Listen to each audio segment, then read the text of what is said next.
No, but hold a second. But in this case, they had to get the money because they felt like, well, I was talking to someone at Cornwall Liftoff, and they said basically that they were trying to get the money through sponsorship. They couldn't come up with enough.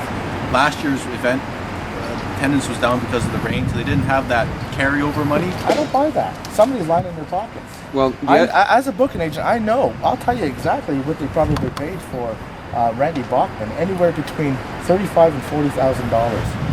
Listen, don't go for the big budget bands if you can't afford it. Book Canadian, shop locally. When Jeff called me up and asked me about it, I was talking to him about it. I said, well, one of the processes in the past was that if the city was going to do something financially to help out an organization, you had the opportunity to see their books. And here, as far as I know, because he was asking me some questions, I haven't seen their books. Who knows how much they made? You have no idea.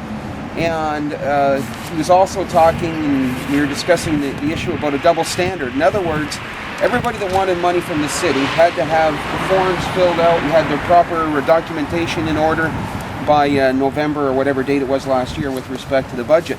They gave the art gallery a hard time because she was like, I don't know, they had made a claim that she was late like a month or whatever, and they weren't going to give her any money. Yet, when Jeff called me up and talked to me about it, I said, well, it just seems that there's a double standard. It really is a double standard, and it's unfortunate that they're doing this because that this liftoff doesn't need $30,000 from the city. I could take that $30,000 and do Cornstalk and have 3 headliners, and Cornwall can have a second event to take pride in and look forward to. How do you know what they spent their money on or where they spent their money? If you had an opportunity to look at their books, because that's what he was saying, is where did they spend their money? Where did the money go? You have no idea.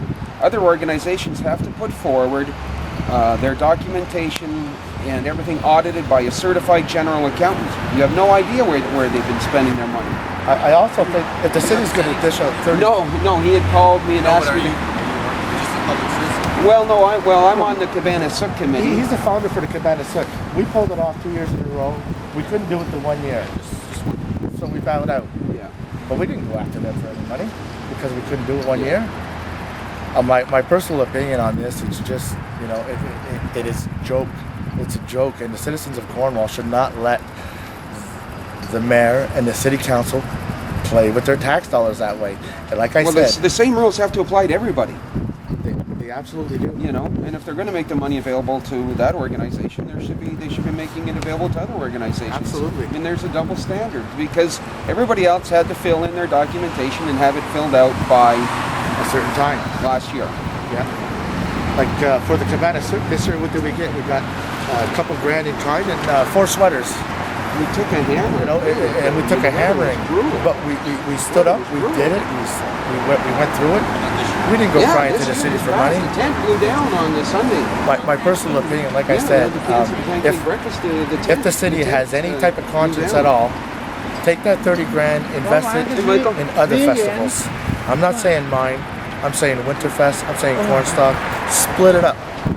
Are they going to give out $10,000 to each festival that comes along the way? Well, why limit it to festivals? Small businesses are struggling. Absolutely. There are people, 400 people just lost their job at StarTech and other places. Well, look at Marie Morell with the Parade of Nations and what she has to go through just to try and get a few dollars from, and she's got all her books and all her documentation in order and come, and she's got an event that takes in the whole community. She's got an event where she's got all kinds of volunteers. She's got all her documentation, her books in order, and she's got to struggle and scratch just to try and get a nickel and dime from them. Yeah, it's a bloody shame that they're just taking the money and doing what they want with it, and backdoor deals too. I think that they should have a public meeting on this. They can't decide like that, just like that. Okay, we're going to give them $30,000, an established event that's guaranteed 10 to 15,000 people in the park a day. Well, then you know what? If you're going to give them $30,000, then the city of Cornwall should own 30% of Liftoff's interest. And if they're in the business of giving out 0% interest money, I want some. I want some.